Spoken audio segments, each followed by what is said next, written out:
समाधान समाधान समाधान।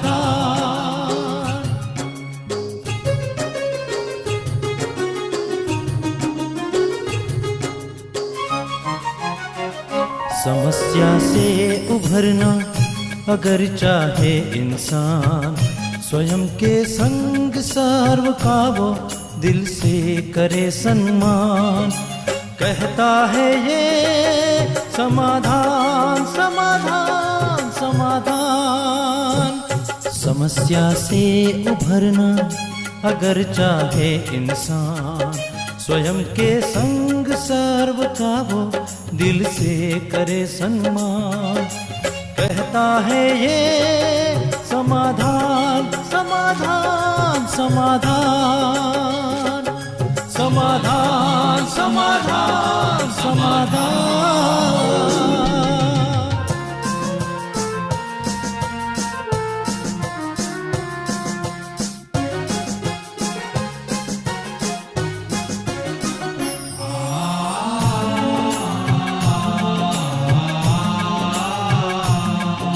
तनाव बन मुटाव की अगन से स्वयं तू संभल ले, है इसी में शान। दूरिया दरारे मिटाए मन से, जीवन बन जाएगा खुशियों की खान। खुशियों की खान। कहता है ये समाधान समाधान समाधान। नमस्कार, आदाब, सत श्री अकाल मित्रों, स्वागत है आप सभी का करने समस्या का समाधान। हमारे साथ हैं एक खास मेहमान कार्यक्रम में, जिसमें हम धर्म और आध्यात्म की सुंदर चर्चा कर रहे हैं, सुंदर रसपान कर रहे हैं आदरणीय शीलू दीदी जी के साथ, उनके अनुभवों को लेकर और साथ ही इसकी गहराई को भी समझते चल रहे हैं। एक बार मित्रों, एक विद्यार्थी ने अपने प्रोफेसर से पूछा कि सर, संसार तो भगवान ने बनाई है ना? सर ने कहा बिल्कुल। उसने कहा सर, तब तो बुराई भी भगवान ने ही बनाई है, हमें आप बुराई से दूर रहने को क्यों कहते हैं? प्रोफेसर साहब ने कहा कि देखो, ठंड का अस्तित्व है, ऐसा तुम्हें लगता है ना? उसने कहा बिल्कुल अस्तित्व है सर। प्रोफेसर ने कहा लेकिन सत्य ये है कि गर्मी की अनुपस्थिति के कारण तुम्हें ठंड का अनुभव होता है। अच्छा, अंधकार क्यों है? उसका अस्तित्व है। विद्यार्थी ने कहा बिल्कुल है। सर ने फिर कहा कि प्रकाश की अनुपस्थिति अंधकार का अनुभव कराती है। प्रकाश नहीं है तो अंधकार है, गर्मी नहीं है तो हमें सर्दी का अनुभव होता है। वैसे ही अच्छाई की अनुपस्थिति हमें बुराई का एहसास कराती है। परमात्मा ने सृष्टि को अच्छा बनाया था। तुम्हारे पिता तुम्हारे लिए अच्छा चाहते हैं, बुरा नहीं चाहते। वो घर में कोई भी बुरी चीज़ नहीं रखते ताकि जिसे खा करके, जिसे देख करके तुम्हारा स्वास्थ्य बिगड़ जाए। क्या तुम इस बात को मानते हो? विद्यार्थी ने कहा बिल्कुल। तो प्रोफेसर साहब ने कहा कि परमात्मा भी हमारे पिता हैं, उन्होंने अच्छाई का ही निर्माण किया था, कालांतर में हमने इसे बुरा बना दिया। सचमुच कई बार हम उलझ से जाते हैं कि क्या करना है, क्या नहीं करना है, अच्छाई है, बुराई है, सब चीज़ें हैं, कैसे इन चीज़ों को लेके चलना है। अध्यात्म ही मित्रों एक सुंदर प्रकाश देता है, जिसके माध्यम से हम समझ पाते हैं कि क्या किया जाना चाहिए, क्या नहीं किया जाना चाहिए और कैसे अच्छाई की ओर बढ़ना चाहिए। आदरणीय शीलू दीदी जी हमारे साथ हैं पुनः। आइए अभिनंदन करते हैं उनका और आपके मेल्स को पुनः उनके सम्मुख रखते हुए गहराई में उतरते हैं, जानते हैं आध्यात्म का मर्म। दीदी, बहुत बहुत स्वागत पुनः आपका। दीदी, कई बार ये व्यक्ति कंफ्यूज होता है। कुछ धर्मों में तो ऐसी भी मान्यता है कि जो भी चीज़ें परमात्मा ने इस सृष्टि पे बनाई हैं, सब हमारे भोगने के लिए बनाई हैं।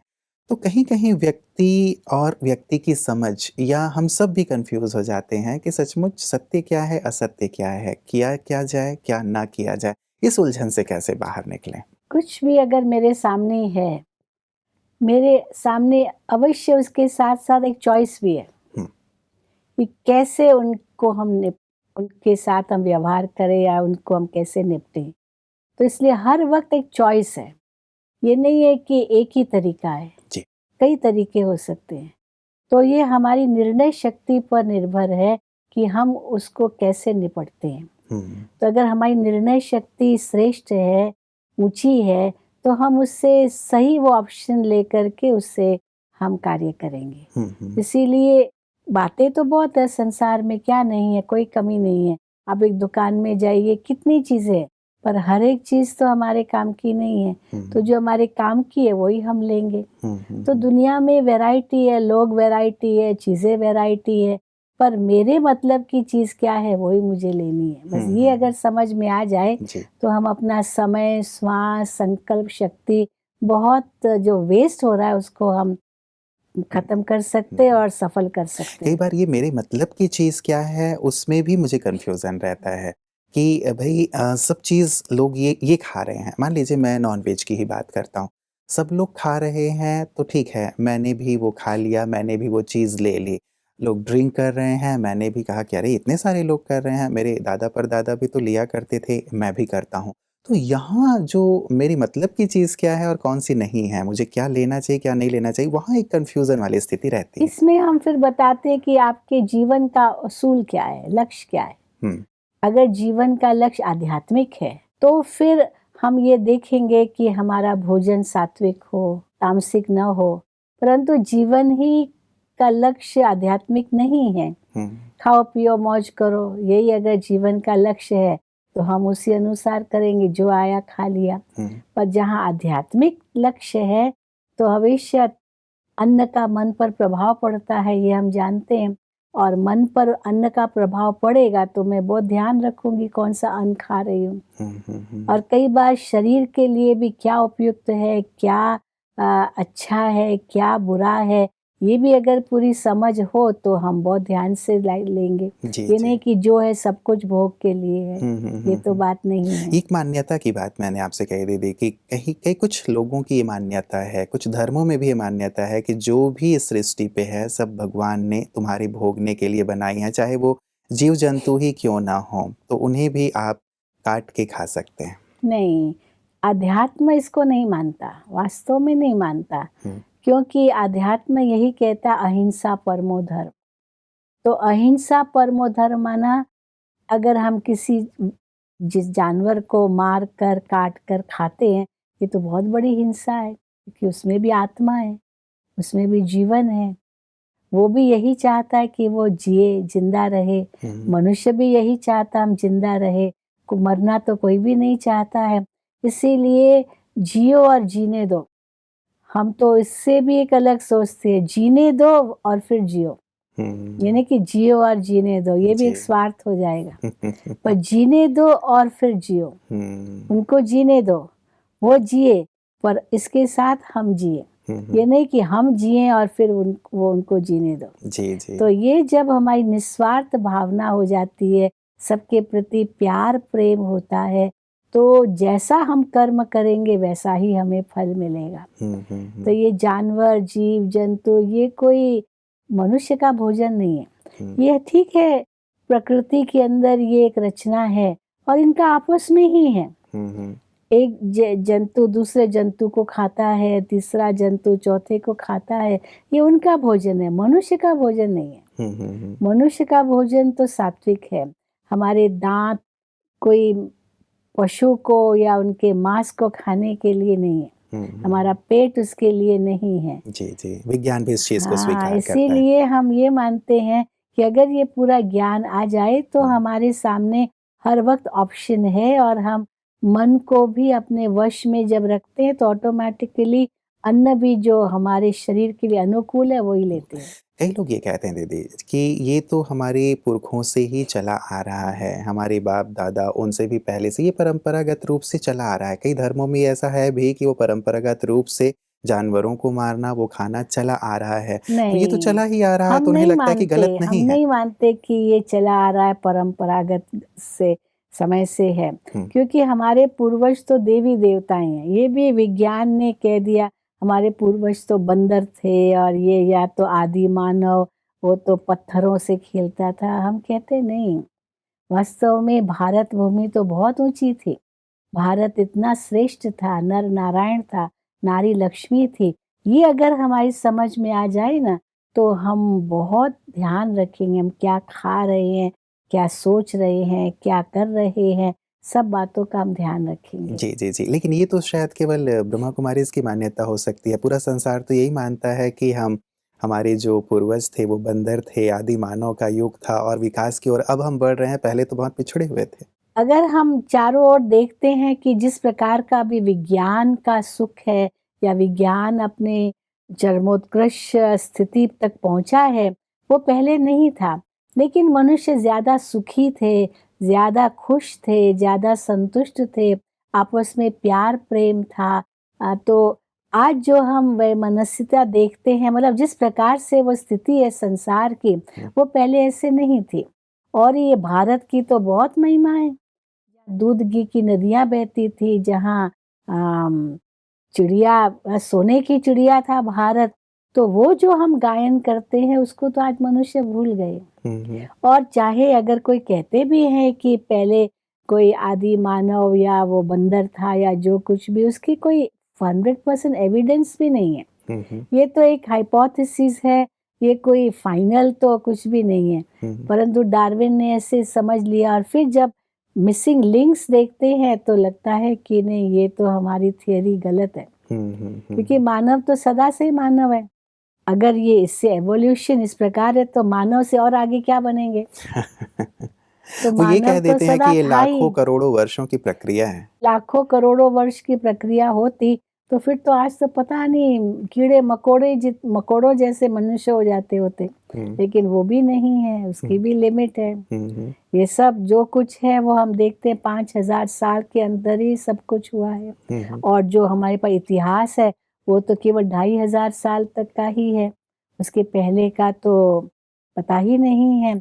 इसीलिए ये इनकम्प्लीट नॉलेज जो भी मनुष्यों के पास है, इसके कारण मुझे हुए। लेकिन परमात्मा तो त्रिकालदर्शी है, वो सत्य ज्ञान देते हैं, और उसने वो सत्य ज्ञान दिया है जिससे हमारा तीसरा नेत्र खुल चुका है और हम तीनों कालों को बहुत सुंदर रूप से समझ ले रहे हैं। जी, जी, जी। मतलब इस उलझन में ज़्यादा जाने के बजाय अपने वर्तमान को, जीवन को सुंदर बनाने का प्रयास करना चाहिए। वैसे भी ज़्यादा अच्छा लगता है कि हमारे पूर्वज देवी-देवता थे, बंदर थे कहने से थोड़ा-सा और अपने आप को कमी महसूस होती है। जी, और बंदर थे ये सोचने से तो बंदरपना तो अभी दिखा रहे हैं। और हम कई बार कहते बंदर तो फिर भी अच्छे हैं। जी, जी। आप माउंट आबू के लंगूर देखिए, बड़े अच्छे हैं। मनुष्य तो उनसे गए गुजरे हैं। कई बार किसी ने जोक भेजा था कि बंदर भी नाराज़ हैं, वो कहते हैं कि खबरदार हमें अपना पूर्वज मत कहना। हाँ, इस पर एक जोक आता है कि दो जानवर आपस में लड़ रहे, मतलब बातचीत कर रहे थे। जी। तो एक जानवर ने दूसरे से कहा कि भाई हमने सुना है कि आज का मनुष्य ना जानवर जैसा हो गया है। लोग कहते हैं आज का मनुष्य जानवर जैसा हो गया है। जी। तो दूसरे जानवर ने कहा, क्या उसकी प्रमोशन हो गई है? जानवर जैसा होना माना प्रमोशन। तो पहले ने कहा प्रमोशन कैसे? तो कहा देखो हम जानवर कितना प्यार प्रेम से रहते हैं, कितना भाईचारा है हमारे अंदर। जी, जी। हम कभी भी अपनी जाति के लोगों को मारते नहीं हैं, मतलब उस प्रकार से रहते हैं हम।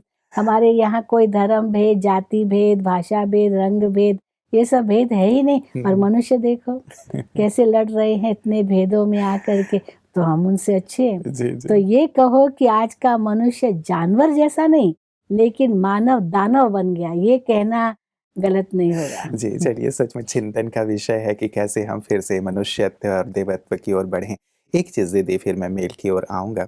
आपने जैसे कहा कि ये कर्मों का हिसाब है, यदि हम मांसाहार भी कर रहे हैं और भी कुछ मेल्स में हमारे पास आए थे, अभी तो फ़िलहाल नहीं है, लेकिन उनका प्रश्न था कि जानवरों ने क्या ऐसा गलत किया? उनके कर्म ऐसे क्या थे कि गाय को काटा जा रहा है या बकरे को काटा जा रहा है और मुर्गे को काटा जा रहा है। तो उन्होंने ऐसे क्या कर्म किए? क्या कार्मिक ऐसे अकाउंट है कि उनको जीते जी ऐसी तकलीफ मिल रही है?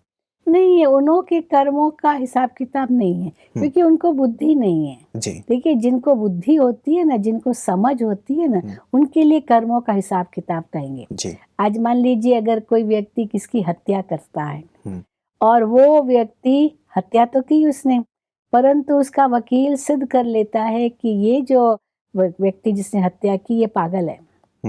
अब वो पागल को जेल में नहीं रखेंगे, पागल को पागल खाने में रखेंगे, जी, उनका जी। इलाज करेंगे, हाँ, सजा नहीं देंगे। तो इसी प्रकार अगर हम ये जानवरों की बात आती है, इनको बुद्धि नहीं है, इसलिए ये कोई कर्म का भोग नहीं है। इनको हो सकता है उस समय लगता, लेकिन सारा कर्म का भोग तो मनुष्य का है, अच्छा। क्योंकि मनुष्य के अंदर बुद्धि है। और अगर हुँ। इस प्रकार की वो कर्म करता है, उसकी भोगना इतनी ज़बरदस्त होगी, जो बेचारे जानवर तो उसी समय किया और फिर वो तो अबोध है, उनको हुँ, तो ये हुँ। समझ भी नहीं फिर भी है। देख के लगता है कि उनको कितनी तकलीफ़ होती है। तकलीफ होती होगी, लेकिन बुद्धि नहीं है ना, तो इसीलिए वो महसूसता उतनी नहीं जितनी मनुष्य को होगी, हुँ, हुँ, उस हुँ। प्रकार तो से। इसका परिणाम इसलिए क्या होगा? मनुष्य का ही कर्म बदतर हो रहा है ना, जी, जी, उसको जी। उसका फल बहुत मिलेगा। हुँ, हुँ, हुँ। हम एक कहावत कहते हैं कि बेचारा बकरा है जो केवल घास खाता है। हुँ। बकरा तो घास ही खाता है। जी, जी। तो जो गाय भी घास ही खाती है। हाँ, जिसने जो घास खाकर मांस बढ़ाता, उसका भी एक दिन कत्ल होता है। हुँ, तो जो मांस खाकर मांस बढ़ाएगा, उसका हाल क्या होगा? हुँ। केवल बेचारा वो घास ही खाता जी, है, जी, जी, जी, जी। तो भी उसका कत्ल होता है। और हुँ। जो मांस खाकर मांस बढ़ाएगा, उसका क्या हाल होगा? हुँ, हुँ, हुँ, हुँ। फिर इसमें तो और एडिशन है, जो मांस खाते हैं ना, जिस जानवर को खाते हैं वो मांस बना के, वो जानवर भी मांसाहारी होते हैं। तो वो जानवर ने मांस खाया हुँ, और उसका मांस हमने खाया। हुँ, हुँ। मैं एक जगह गई थी, अफ्रीका गई थी, जी, जी। मोम्बासा में, तो कहा कि एलिगेटर फार्म है, मगरमच्छ का फार्म। हुँ, हुँ। मैंने कहा मगरमच्छ का फार्म होता है? फार्म तो मुर्गियों का होता है, ये होता है, ये मगरमच्छ का फार्म कैसा होता है? हुँ, तो हम देखने गए थे, लेकिन क्या दृश्य देखा, अलग-अलग टैंक्स थे, जिसमें छोटे मगरमच्छ, बड़े मगरमच्छ, ये अलग-अलग बहुत थे। हुँ। और जो बड़े मगरमच्छ थे, उनका भोजन क्या था? छोटा मगरमच्छ। हाँ। तो छोटे मगरमच्छ उनको दिए जा रहे थे खाने के लिए, तो खून, खून, खून। मैंने कहा भई हमें तो ये देखना ही नहीं है, ऐसा क्या हमें फार्म देखने के लिए, और लोग उस वो मगरमच्छ को खरीद के ले जा रहे हैं। हुँ, हुँ। तो बताइए, तो जो मांस खाता जानवर, उसका मांस फिर हम खाते हैं। वो हुँ। बकरा तो फिर भी घास खाता है। जी, जी, जी, जी। मतलब बहुत ही दयनीय स्थिति होनी है, हाँ, इसीलिए आज अपने कर्मों को थोड़ा कई हम हम कितनी जगह गए, एशिया में जाएँ, तो वहाँ पर तो एक कंट्री में गई, तो वहाँ पर कोई जानवर नहीं दिखे, कोई पक्षी नहीं दिखे और कुछ भी नहीं। तो हमने कहा यहाँ कोई जानवर, पक्षी कुछ भी नहीं, तो कहा ये सब खा जाते हैं, सब खा जाते हैं। साँप लटक रहे थे, वो खाने के लिए है। हुँ, हुँ, अब हुँ, हुँ। माने कॉकरोच, ये सब खाने के लिए है। तो जी, जी। इसलिए कुछ भी प्रकृति के अंदर जो चाहिए वैरायटी, वो कुछ भी नहीं था। हुँ, हुँ, हुँ, सब हुँ। खाने के लिए, कई मनुष्य बार की दीदी हालत ये हो एक गई। चीज़ व्यक्ति कहता है, थोड़ा-सा बात निकल पड़ी है तो मैं जानना चाहूँगा कि अलग-अलग एरिया के हिसाब से लोगों की ये जो खाने की हैबिट है वो पनपी है। बहुत पुराने समय से ही जो रेगिस्तान में रह रहा है अब वहाँ उसको हरी सब्जियाँ नहीं मिलेगी तो वो इसी प्रकार के जीव-जंतुओं पे आश्रित हो जाता है। तो रीज़न वाइज़ या भौगोलिक स्थिति के हिसाब से या जहाँ पे जो अधिकता है या कुछ नहीं मिल रहा है उस हिसाब से लोगों की ये जो फूड हैबिट है वो बनी है। तो क्या ये सही नहीं है क्योंकि भौगोलिक स्थिति वहाँ की ऐसी है? लेकिन भौगोलिक स्थिति किसकी हो तो एक फिर समझ की बात है। हुँ, पर जब सब कुछ उपलब्ध है, हुँ, प्रकृति ने हमें सब कुछ दिया है, जी। तो फिर हम ये क्यों खाते हैं? हुँ, प्रकृति तो हमें बहुत कुछ दे रही है। एक दाना लेती है और कितने दाने देती है, एक बीज लेती है और कितने बीज देती है। हुँ, तो हुँ, प्रकृति का हम शुक्रिया करें कि प्रकृति हमें सब कुछ दे रही है, जी। जो मनुष्य के लिए खाने की बात चीज़ है। बाकी एक रही भौगोलिक स्थिति की बात, वो तो फिर आजकल तो इतना ऐसा एक दुनिया इतनी छोटी हो गई हुँ, है, हुँ, हुँ। कहाँ से मिलता ही रहता एक है। गाँव बन गया हाँ, है अब ऐसी तो विश्व। कोई हुँ, बात नहीं है कि नहीं मिले। जी, ये तो जी। अपने मन की स्थिति है, हम कैसा हुँ, चाहते हैं। मतलब अब हमें अपनी समझ को, विचार को थोड़ा विकसित करना होगा और आध्यात्म की ओर बढ़ना है तो कम से कम इन चीज़ों से अपने आप जी, को जी, मुक्त करना क्योंकि होगा। आध्यात्मिकता में बढ़ना है तो मन की भी स्वच्छता चाहिए, और हुँ, मन की स्वच्छता के लिए अन्न की स्वच्छता जी, चाहिए। जी, जी। ये सब तो है ही। बिल्कुल। चलिए दीदी मैं आपको मेल की ओर अब लिए चलता हूँ। हमारे पास आकाश जलान जी का बॉम्बे से मेल आया है। ये कहते हैं कि मैंने हमेशा अपने जीवन में यही देखा है कि आजकल धर्म के नाम पर भोले-भाले मनुष्यों को ठगा जा रहा है। हिंसा हो रही है, मतभेद, भेदभाव हो रहे हैं। तो क्या ये सही है कि धर्म का नाम लेकर कुछ भी गलत कार्य करें, किसी को धोखा दें? ऐसे करने वालों का क्या परिणाम होगा? ऐसे करने वालों का तो बहुत पाप बनता है। और उसका पाप का जो भोगना है वो तो उनको भोगनी पड़ेगी। वो समझते हम तो चला लेंगे, हम तो पटा देंगे, हाँ हम तो बहुत होशियार है। लेकिन कहा जाता है ईश्वर के घर में देर है, अंधेर नहीं है। और जिसके अंदर भावना है, भक्ति है, उनको तो भगवान भाड़ा दे देगा। जी जी। और जो व्यक्ति चालाकी करता है उसको उस समय तो चलो अल्पकाल की प्राप्ति हो जाएगी, लेकिन उसका अंतिम नतीजा तो बहुत ही बुरा होगा। वो उस चालाकी को समझता है कि मैं तो होशियार हूँ, लेकिन भगवान के घर में अंधेर नहीं है। जी जी जी। और परमात्मा के सामने जब हिसाब किताब हो आएंगे तो उस समय वो कैसे त्राही त्राही करके रोएगा वो अभी नहीं समझता है। दीदी कैसे व्यक्ति समझे, क्योंकि खास करके भारतवर्ष की बात करूं तो बहुत ही भावना प्रधान देश है हमारा, लोग बड़े ही भोले भाले हैं, भावना प्रधान हैं, और जहाँ कहीं भी थोड़ी सी धर्म की चर्चा होती है तो बिल्कुल भावना से वो चले जाते हैं, परख नहीं पाते, बाद में पता चलता है कि वो तो फ्रॉड था या ठगी था। कैसे परखें आपके विचार से, क्या आप राय देंगे हमारे थोड़ा दर्शकों को? एजुकेशन भी चाहिए इन बातों का। अगर एजुकेशन होगा तो हम परख सकेंगे, हम फ्रॉड को समझ सकेंगे। थोड़ी अगर शिक्षा और होगी तो क्यों नहीं समझ सकेंगे। पर क्या है, गांव में कई रहते हैं, शिक्षा नहीं है, तो इसलिए उसमें फंस जाते हैं। पर जो समझते हैं वो नहीं फंसते हैं। जी, जी। लेकिन अब चमत्कार करने वाले बहुत हैं, जैसे हमारी चर्चा ही हो रही थी कि यदि गुरुजी ने भभूत को कुछ गोली बना दी या उसको सोने की चैन बना दिया, या किसी की चलिए कोई बीमारी ही ठीक हो गई थोड़ी-सी, उसके बाद तो फिर उनकी श्रद्धा भावना ऐसी बैठ जाती है कि अपना पूरा जीवन ही न्यौछावर कर देते हैं। नहीं, ये भी कुछ कर्मों का हिसाब किताब है, जो चलो उससे ठीक हुई भी, वो बीमारी ठीक हुई भी, ये उसका बीमारी का ठीक होना वो उस समय का हिसाब किताब था और वो हिसाब किताब पूरा हो गया तो बीमारी ठीक हो गई। हम समझते ये चमत्कार है। जी, जी, जी। वास्तव में उसका अपना कर्मों का हिसाब किताब है। और वो कर्मों का हिसाब किताब पूरा हुआ तो बीमारी भी ठीक हो गई, ऐसे भी अनुभव होता है। लेकिन लेकिन मेरी लगता है ये भावना, चमत्कार जी, जी, हुआ। मेरी भावना तो फिर वहाँ भा जुड़ जाते हैं, फिर वो तोड़ना भावना बड़ा मुश्किल हो देखिए, जाता है। परमात्मा भावना का भाड़ा तो देता ही है। हुँ, परमात्मा ये भी कहता है कि मैं भावना का भूखा हूँ और प्रेम का प्यासा हूँ। हुँ। तो ईश्वर के नाम पर अगर कोई ऐसे करते भी हैं, पर है सारी ठगी अगर, तो उसका नतीजा तो बुरा होगा। पर जिसने भावना रखी उसका तो बेड़ा पार हो।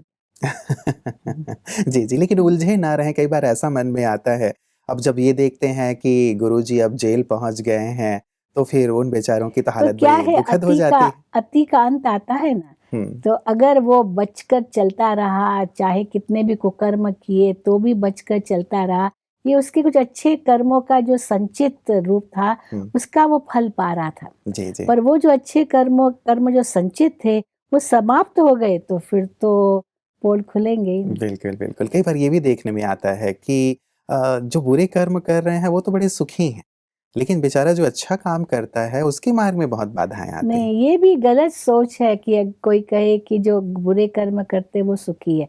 अगर वो सुखी हैं तो उनके अच्छे कर्मों का वो फल है, न मतलब कि पास्ट के। बुरे कर्मों का फल हुँ, है। हुँ, हुँ। क्योंकि अभी जो बुरे कर रहे हैं वो संचित होते जा रहे हैं। जी। क्योंकि कोई भी बीज तुरंत फल नहीं देता है।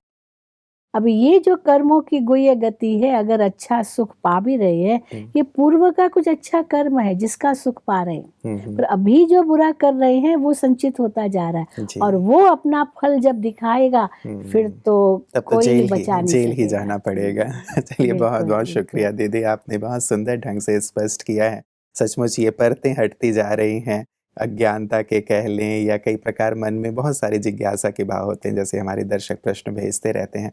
सुंदर प्रकाश के लिए अनुभवयुक्त आपका बहुत-बहुत शुक्रिया दीदी। Thank you.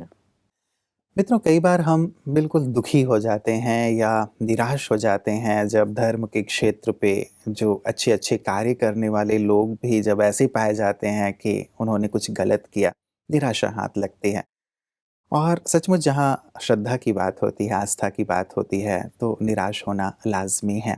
लेकिन ये भी सत्य है मित्रों कि यदि व्यक्ति के अंदर सच्चाई है, अच्छाई है, तो उसे हम अवश्य अपने जीवन में धारण करें। और दूसरों को देख कर के क्यों ना इसका बीड़ा हम खुद ही उठा लें कि हम स्वयं ही सत्य की ओर बढ़ेंगे, आनंद की ओर बढ़ेंगे, प्रकाश की ओर बढ़ेंगे और दूसरों को भी प्रकाश प्रदान करेंगे। और इससे हमारी निर्णय शक्ति भी बहुत अच्छी हो जाती है। हम समझ पाते हैं कि सत्य क्या है, असत्य क्या है, और लोगों की चाल-चलन को देख के भी हमें ये समझना आसान हो जाता है कि वास्तव में कौन सही मार्ग पे चल रहा है और कौन ढोंग कर रहा है। कामना तो हमारी सदियों से थी कि हे ईश्वर, हमें असत्य से सत्य की ओर ले चल, हमें अंधकार से प्रकाश की ओर ले चल, मृत्यु से अमरता की ओर ले चल। और हम जानते हैं कि आध्यात्म ही वो मार्ग है जिसके द्वारा हम उस सत्य तक पहुंच सकते हैं, प्रकाश तक पहुंच सकते हैं, अमरता तक पहुंच सकते हैं। तो आए इस यात्रा को जारी रखें और साथ ही साथ हम उस सत्य को अपने जीवन में समाकर जीवन का भरपूर आनंद भी लें। अपना ख्याल रखिएगा। पुनः आपसे मुलाकात होगी। नमस्कार। धैर्य और दृढ़ मनोबल से कर दे तू पल भर में मुश्किलें आसान, कतनी समकरनी के पावन जल से स्वर्ग बन जाएगा सारा ये जहान, सारा ये जहान कहता है ये समाधान समाधान।